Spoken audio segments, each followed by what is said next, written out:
Glória a Deus que o nome do Senhor tem sido engrandecido em cada testemunho contado aqui hoje. Louvado seja o nome do Senhor. Como o presbítero Júlio falou, nós estamos na semana de intercessão, obrigado, irmã, intercessão e edificação da família.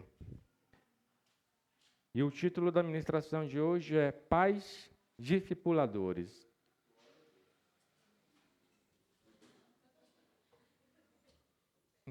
E eu queria dizer que esta palavra alcança todos os que são responsáveis de alguma forma por uma criança ou por um jovem. Às vezes é a tia que cuida, então a tia está sendo a discipuladora dele.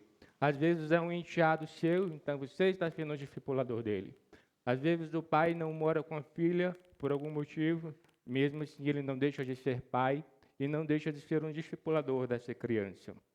Eu convido aos irmãos para abrir em Deuteronômio, capítulo 6, a partir do versículo 1. Está dando para ouvir bem aí no fundo? Tá? Amém. Glória a Deus. Deuteronômio, capítulo 6, a partir do versículo 1. Todos encontraram? Amém? Quem não achou, diga misericórdia. Deuteronômio, capítulo 6, versículo 1. Diz assim a palavra do Senhor. Estes, pois, são os mandamentos, os estatutos e os juízos que mandou o Senhor teu Deus que te ensinassem, para que os cumprisse na terra a que passas para possuir. Para que temas ao Senhor teu Deus e guarde todos os seus estatutos e mandamentos que eu te ordeno, tu e teu filho, e o filho de teu filho, todos os dias da tua vida, e que teus dias sejam prolongados. Ouve, pois, ó Israel, e atenta em cumprides, para que bem te suceda, e muito te multipliques na terra que mana leite e mel, como te disse o Senhor, Deus de teus pais. Ouve, Israel, o Senhor nosso Deus é o único Senhor. Amarás, pois, o Senhor teu Deus de todo o teu coração, de toda a tua alma e de toda a tua força. Estas palavras que hoje te ordeno estarão no teu coração. Tu as inculcarás a teus filhos, e delas falarás, assentado em tua casa e andando pelo caminho, e ao deitar-te e ao levantar-te. Também as atarás como sinal na tua mão e te serão por frontal entre os olhos, e as escreverás nos umbrais de tua casa e nas tuas portas. Vamos para o versículo 20. Quando teu filho no futuro te perguntar, dizendo, que significam os testemunhos e estatutos e juízo que o Senhor nosso Deus vos ordenou? Então dirás ao teu filho, éramos escravos de Faraó no Egito, porém o Senhor de lá nos tirou com poderosa mão. Aos nossos olhos fez o Senhor sinais e maravilhas, grandes e terríveis contra o Egito e contra Faraó e toda a sua casa. E dali nos tirou para nos levar e nos dar a terra que, sob juramento, prometeu a nossos pais. O Senhor nos ordenou, cumpríssemos todos esses estatutos e temêssemos o Senhor nosso Deus para o nosso perpétuo bem, para nos guardar em vida, como tem feito até hoje. Será por nós justiça, quando tivermos cuidado de cumprir todos estes mandamentos perante o Senhor, nosso Deus, como nos tem ordenado. Amém? Louvado seja o nome do Senhor. Pais discipuladores. No capítulo 5, anterior ao que nós lemos, Moisés conclama todo o povo e começa a lembrar os mandamentos do Senhor. Começa a falar que eles deveriam deixar a idolatria e amar a Deus sobre todas as coisas. E aqui no capítulo 6, nesses versículos que lemos, embora seja também uma orientação sobre a lei, sobre os mandamentos, há contido nesses versículos que lemos importantes princípios para discipularmos as nossas famílias, para discipularmos os nossos filhos. E nesse capítulo deixa bem claro que a responsabilidade de discipular os filhos é dos pais, não é da igreja, primeiramente. Primeiramente, o papel vital de discipular os filhos é dos pais, porque a nossa casa é a primeira igreja dos nossos filhos. Deve ser uma igreja, pelo menos a nossa casa precisa ser a igreja. Diz nesse versículo, no versículo, ele diz assim: ensina o teu filho. Então, é os pais que precisam discipular os filhos no caminho do Senhor. E essa responsabilidade tem sido negligenciada por muitos pais. Muitos pais, eles têm muitas preocupações para com a vida do filho, na medida que eles vão crescendo.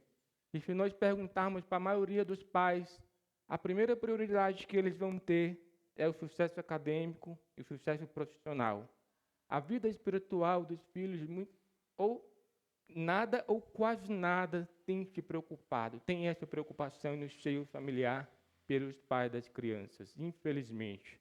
Eu tiro isso até mesmo pela minha experiência própria. Eu lembro que minha mãe, de uma forma bem sutil, ela me orientava assim: filho, não dê trabalho na escola, porque o dia que eu souber que tu está dando trabalho na escola, eu não quero nem ser gente, eu não quebrar teus dentes tudinho. Essa era a orientação da minha mãe. E eu sempre procurei seguir esta orientação à risca. E um certo dia, numa reunião no colégio, quem foi minha irmã, a segunda mais velha, e eu estava jogando bola enquanto corria essa reunião.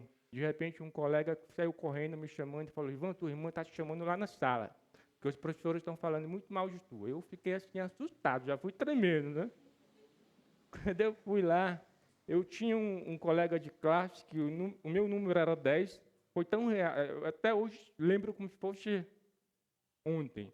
Meu número na chamada era 10, e o de um outro colega lá era 11. E esse colega era um colega abençoado, irmão. Era um colega que tocava o terror na sala. As notas dele eram lá embaixo. Quando eu cheguei lá, a mãe desse rapaz tinha recebido todos os elogios que era para mim, e eu tinha recebido todas as críticas que era para ele. Quando eu peguei meu boletim, está errado aqui minhas notas, esse número não é meu. O nome era meu, mas o número não era. Aí depois que eu expliquei para lá. E eu lembro que essa foi a minha primeira oração de gratidão a Deus por ter recebido um livramento eminente de perder todos os dentes. Foi um livramento mesmo, porque minha mãe não ia esperar nem acabar a reunião, conhecendo bem ela. E assim, muitos pais têm essa preocupação na vida dos filhos. Eles se preocupam muito.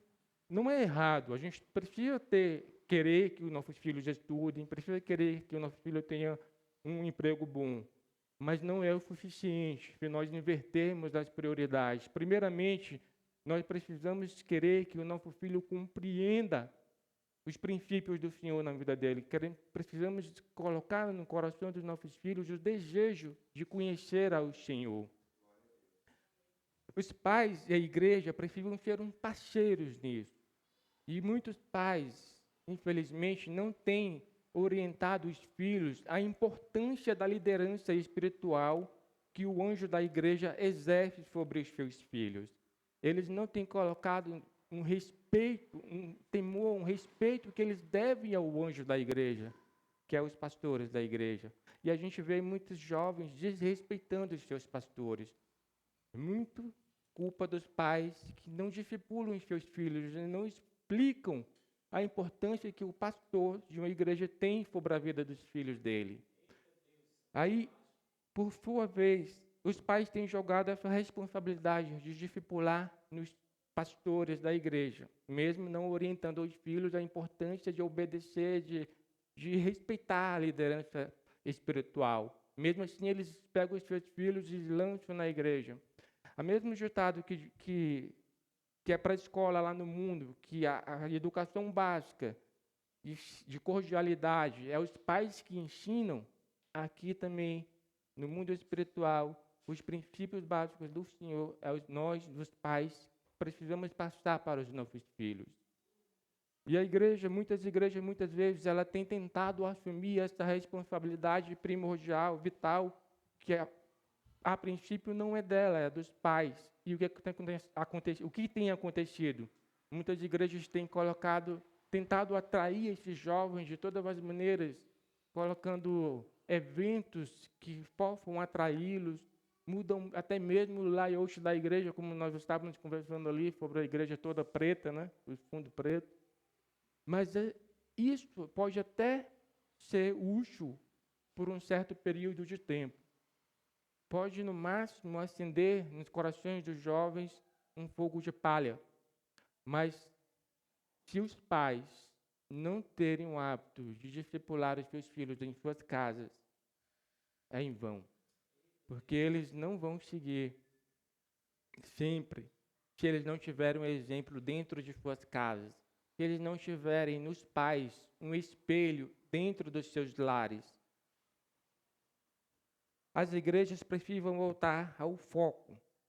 Elas precisam voltar a discipular os pais, aquelas que estão fora. Louvado seja Deus que aqui nós temos discipulado os pais, as famílias em geral. Muitas igrejas precisam voltar ao foco de que elas precisam primeiramente discipular esses pais, porque o filho vai muito pelo exemplo do pai.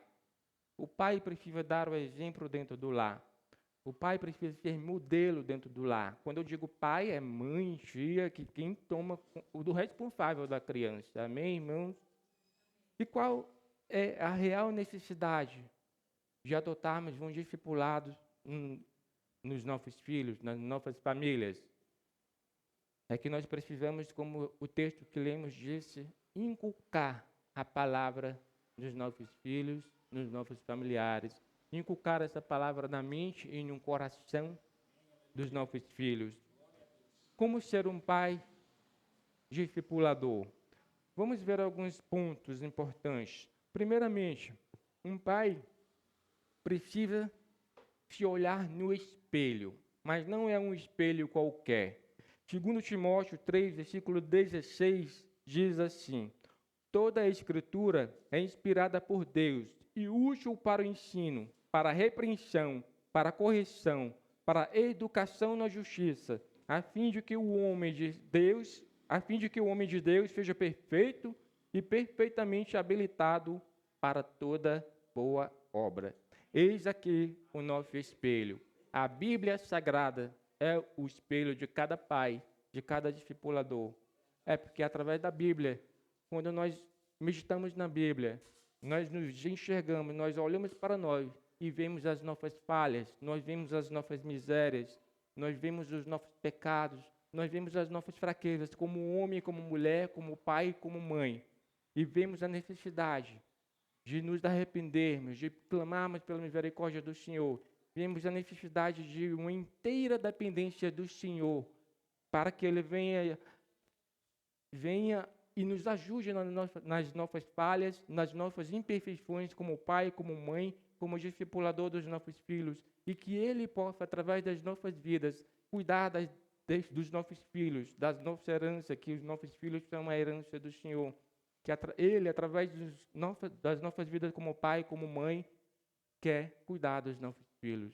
Nós precisamos nos colocar diante desse espelho que é a palavra do Senhor e aprender tudo que ela nos ensina e viver tudo que ela nos ensina para que os nossos filhos possam ver em nós o agir de Deus em suas vidas e em nossas vidas.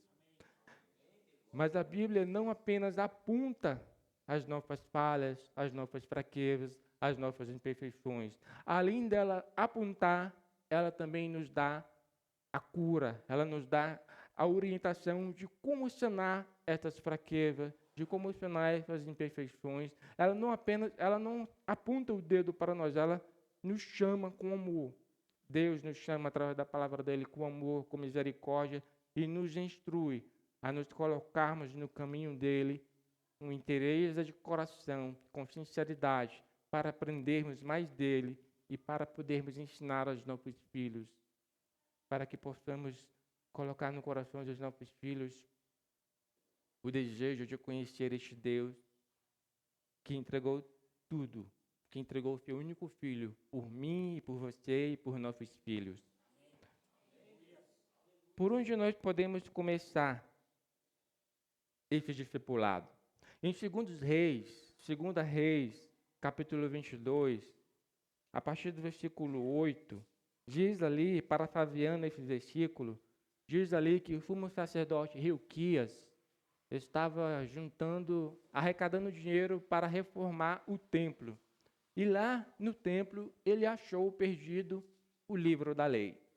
É interessante porque a Bíblia fala que ele achou o livro da lei. Então, se ele achou, é porque eles não estavam procurando e não estavam mais usando aquele livro.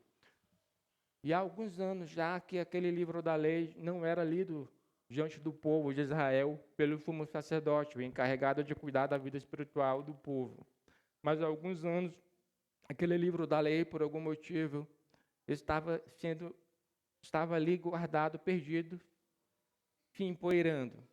Assim como em muitos lares, a Bíblia está ali aberta no Salmo 91 ou no Salmo 23 e as páginas já estão amareladas, empoeiradas. E nos nossos lares, como está a nossa Bíblia? Ela está esquecida lá?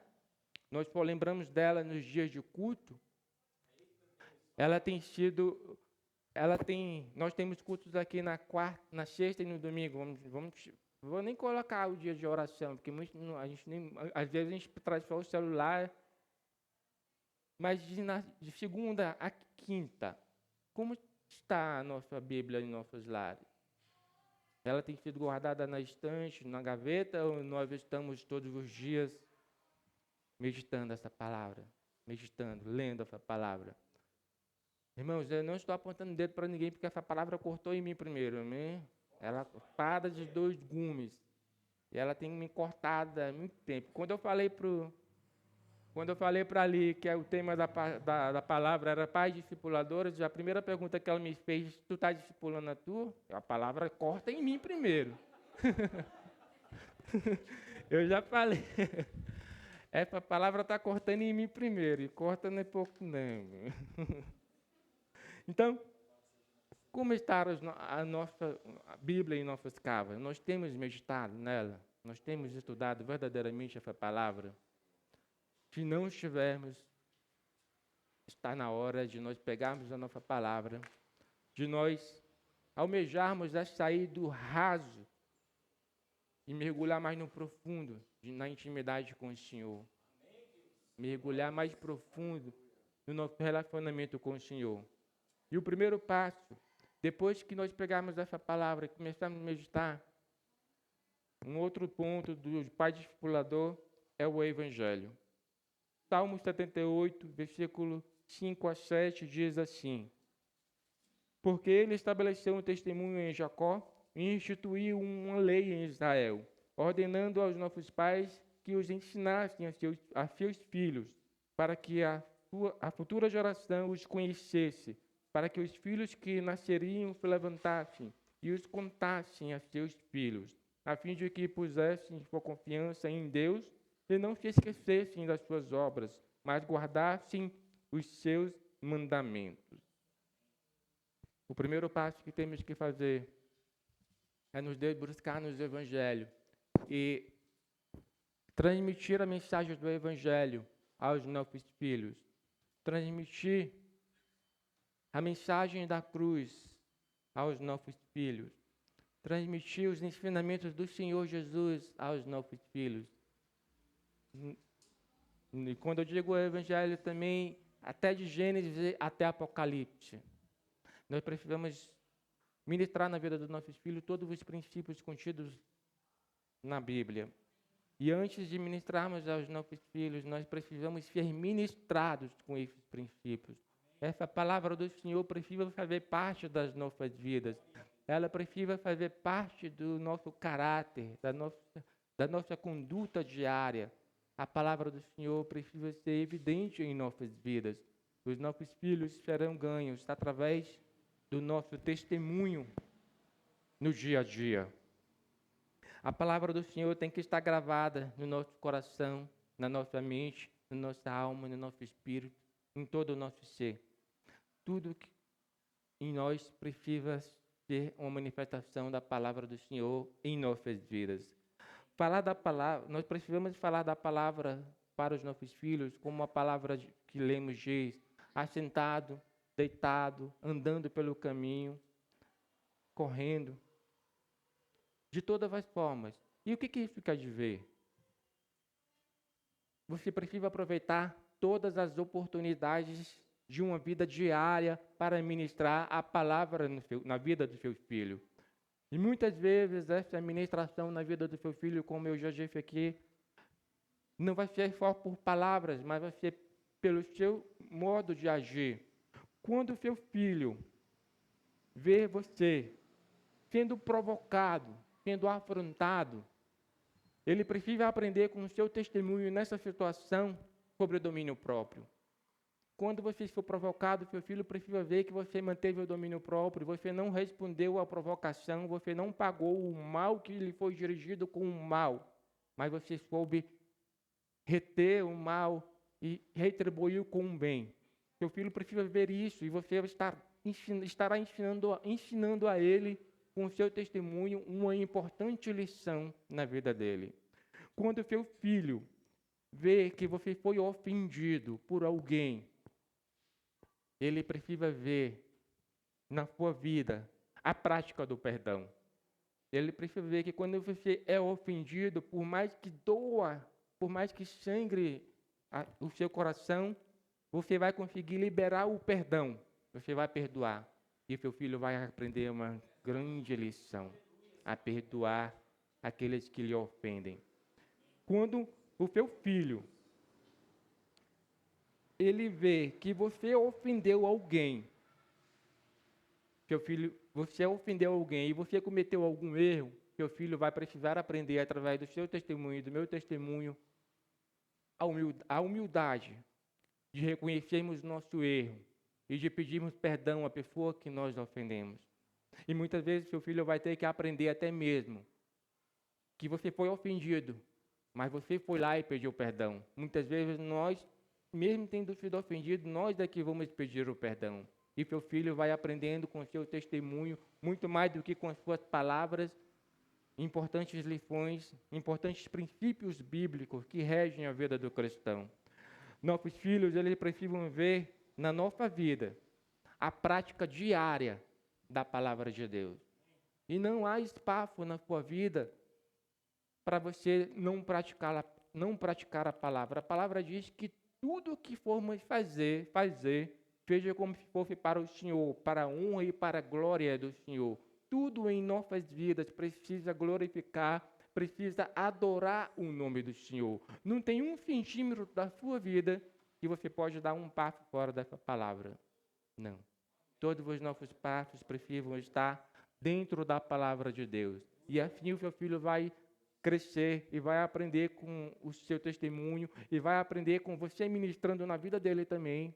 Além do testemunho, você precisa também abrir a sua boca para profetizar na vida do seu filho, para ensinar ao seu filho os princípios bíblicos do Senhor. Todos os dias, dia e noite, todos os dias, a palavra do Senhor precisa ser real em nossas vidas. Esqueça aquele ditado. Muitos pais, quando é confrontado pelo filho, quando comete algum erro, eles costumam dizer este seguinte ditado: faço o que eu digo, mas não faço o que eu faço. Se nosso discipulado começar com este ditado, já está fracassado, já está fadado ao fracasso. O ditado do pai cristão é o seguinte: sede meus imitadores, como também eu sou de Cristo. 1 Coríntios 11, versículo 1. Este deve ser o ditado do pai cristão. Você precisa ter essa ousadia, você precisa ter essa autoridade de poder, como Paulo, e não é só para Paulo essa frase, é para todo cristão que precisa viver a palavra do Senhor no dia a dia. Nós, como cristãos, precisamos nos debruçar nessa palavra, meditar nessa palavra do Senhor, até que nós realmente possamos, com autoridade e ousadia no Espírito Santo, proferirmos ao nosso filho: seja meu imitador, como eu também sou de Cristo. Nós precisamos ser esses pais, nós precisamos ser esse cristão que tem autoridade para falar essa palavra: seja meus imitadores, como eu sou de Cristo. Nós precisamos disso. Esta é a caminhada cristã, é para chegar a este nível e é mais além.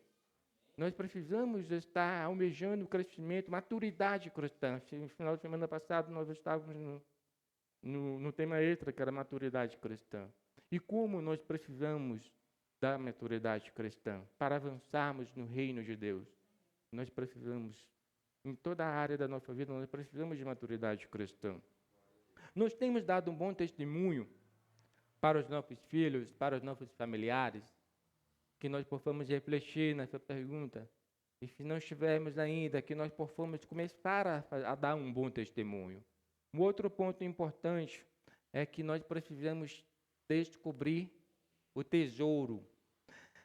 Mateus 13, versículo 44, diz assim: o reino dos céus é semelhante a um tesouro oculto no campo, o qual certo homem, tendo-o achado, escondeu. E transbordante de alegria, vai, vende tudo o que tem e compra aquele campo. Jesus Cristo é o nosso tesouro. Jesus Cristo é a nossa maior riqueza. Nós devemos transmitir esse valor aos nossos filhos. Você precisa ministrar na vida do seu filho a ponto de que ele também descubra este tesouro que é Jesus Cristo. O campo é a vida cristã e o tesouro, o campo é a conduta cristã, o caminhar cristã e o tesouro é Jesus Cristo. Nós precisamos mostrar aos nossos filhos que este tesouro em nossas vidas é importante, vale tudo. Porque se nós levarmos uma caminhada cristã desinteressada, que nós vemos participar das coisas da igreja, como que por obrigação ou cumprindo um ritual religioso, nossos filhos vão enxergar que não há sinceridade naquilo que nós tentamos ensinar a eles e vai achar que este campo não tem valor nenhum. Nós vamos estar transmitindo como uma mensagem subliminar. Embora a gente fale uma coisa, mas a mensagem que estamos transmitindo é outra. Não, nós precisamos, como ele. Esse homem vendeu tudo que tinha, tudo que ele tinha. Então o tesouro não era apenas valioso, mas ele mudou toda a vida desse homem. O homem passou a viver não mais em prol do que ele tinha, porque ele vendeu, ele passou a viver em prol deste tesouro. E nós precisamos viver em prol do nosso Senhor Jesus Cristo. Nossos filhos precisam descobrir este tesouro escondido. Nós precisamos mostrar a ele com a nossa conduta e com a primazia, mostrar a ele como é importante nós termos a primazia do Senhor em nossas vidas. Nós precisamos mostrar a ele que a nossa vida, em primeiro lugar, é Deus. Sempre. Essa pirâmide de prioridades precisa estar na ordem certa. Não pode ser a ordem invertida. Primeiramente, Deus. E nossos filhos precisam compreender isso através do que nós manifestamos com as nossas escolhas, com as nossas atitudes. Nós, pais, temos a incumbência de depositar no coração dos nossos filhos a visão da glória de um Deus em Jesus Cristo. Nós temos a incumbência de colocar no coração dos nossos filhos essa pontinha que vai levar o Espírito Santo a fazer com que ele queira mais e mais buscar a presença do Senhor em sua vida. Que eles queiram mais e mais negar tudo que o mundo oferece, porque o mundo ele é atraente, atrativo. O que dirá para os jovens? O mundo tem muitas atrações para os nossos filhos, para desviar eles dos caminhos do Senhor.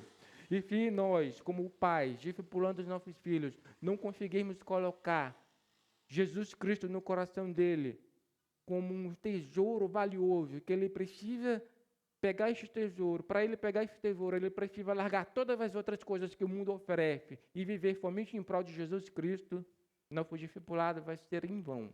Por isso nós precisamos da ajuda do Senhor, da ajuda do Espírito Santo, para nos capacitar, para nos dar discernimento e entendimento, para ensinar aos nossos filhos os valores e os princípios da palavra do Senhor. Nós precisamos Porque há muitos falsos evangelhos, irmão. Há evangelhos de aprimoramento pessoal, que é mais conhecido como a psicologia de autoajuda. É aquele que, se eu fizer tudo certinho, Deus vai ter que me abençoar. Não funciona assim, irmão. Não funciona assim. Você precisa viver os princípios do Senhor. Há o evangelho da prosperidade. Deus enviou Jesus aqui, irmão, foi para você ser podre de rico. Tem gente que acredita nisso, né? Não. Deus enviou o seu filho aqui, porque nós estávamos separados de Deus, no mais profundo abismo do pecado. E ele precisou enviar seu único filho para nos resgatar. E ele ainda diz uma coisa que vai totalmente contra a teoria da prosperidade. Pegue a sua cruz, negue-se a si mesmo e siga-me. Abra mão de tudo. Jesus vale tudo. E ele disse coisas como essa: aquele que amar pai ou mãe, o filho, ou esposo, mais do que a mim, não é digno de mim. E ele ainda disse: quem quiser seguir-me, tem que estar disposto a perder a própria vida. Nós precisamos estar dispostos, irmão, porque este tesouro que é Jesus Cristo vale tudo. Vale tudo. E ele nos deu tudo. Ele nos deu a sua própria vida. Nós precisamos de, não como obrigado, seguir o princípio do Senhor, não como quem é obrigado ou por medo do inferno, mas porque nós compreendemos o verdadeiro significado da cruz de Cristo em nossas vidas, porque nós entendemos os princípios do Senhor em nossas vidas. O objetivo do discipulado dos filhos é que em algum momento das nossas vidas, da vida dos nossos filhos, eles reconheçam que Jesus é insuperável, é o insuperável tesouro deles e continue sempre assim. Para concluir, irmão, o homem dessa parábola, ele fez tudo o que podia para conseguir esse tesouro. Será que nós estamos fazendo todo o possível para termos Cristo? Será que nós valorizamos Cristo? Será que nós exaltamos e buscamos a Cristo com a nossa vida, com tudo que temos, com tudo que somos? Será que nós testemunhamos a palavra do Senhor aos nossos filhos? Será que nós testemunhamos com alegria? Será que nós demonstramos alegria aos nossos filhos em servir ao Senhor? Ou nós demonstramos que parece que estamos sendo obrigados a vir para a igreja, obrigados a servir ao Senhor? Que nós possamos refletir. E, irmão, se assim como eu, vocês foram confrontados por essa palavra e olharam para si e viram que estão falhando no discipulado com os seus filhos, eu quero aqui, com as palavras do apóstolo João, dar uma palavra de conforto, de ânimo e de esperança para cada um de nós. Que está lá em 1 João, capítulo 2, versículo 1, diz assim: filhinhos meus, estas coisas vos escrevo para que não pequeis. Se todavia alguém pecar, temos advogado junto ao Pai, Jesus Cristo o justo. E nós de alguma forma, enxergamos a nossa falha através dessa palavra de hoje. Não se preocupem. Olhem para si mesmo, olhem para Jesus, que é o nosso advogado, o justo. Peçam perdão. E Ele está pronto para perdoar. E vai nos dizer: filho, vá e não peques mais. Vá e faça tudo certo daqui por diante. Em nome de Jesus. Vamos orar, irmão?